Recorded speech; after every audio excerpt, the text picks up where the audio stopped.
అస్సాంలో బ్రహ్మపుత్ర నది పొంగి పొర్లుతుంది. ఈ కజిరంగా పార్క్ అనేది నీట మునిగిపోయింది. అస్సాం రాష్ట్రంలో అధికారికంగా 91 మంది మృతి చెందినట్టు స్టేట్ ప్రకటించడం జరిగింది. అంతేకాకుండా 100 మునిగిన గ్రామాలలో పట్టణాలలో అంత క్యాల్కులేషన్ లెక్కల ప్రకారం సుమారుగా 10 లక్షల మంది నిరాశ్రయులైనట్టు బ్రహ్మపుత్ర నది వరదల వల్ల మనకు తెలుస్తుంది.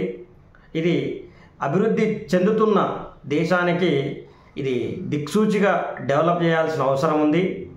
వరద వచ్చే ప్రాంతం నుంచి ప్రజలను శాశ్వతంగా వాళ్లకు ఆల్టర్నేటివ్ మార్గాలను ఎతికి ప్రభుత్వాలు ఈశాన్య భారతదేశాన్ని అభివృద్ధి చేయాల్సిన అవసరం ఉంది. ఇట్లా నీళ్లు ఒకటేసారి ఉప్పొంగడానికి ముఖ్య కారణం చైనా అని కూడా చెప్పొచ్చు.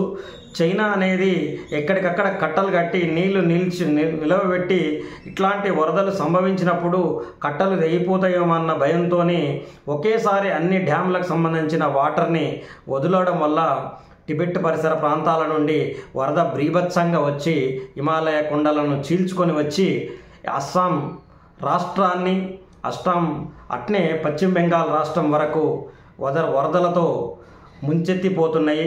దీనికి నైరుతి ఋతుపవనాలే కారణం. ఈ వర్షపాతం అనేది అస్సాంలో ఈశాన్య రాష్ట్రాలలో ఎలా ఉందో అదే మాదిరిగా మహారాష్ట్రలోని పశ్చిమ కనుమలకు అవతల సముద్రం వైపు మొత్తం భూభాగం అనేది వర్షంతో విలవిలలాడుతుంది. అక్కడ కూడా భారీ నష్టం జరిగింది. ఈ విధంగా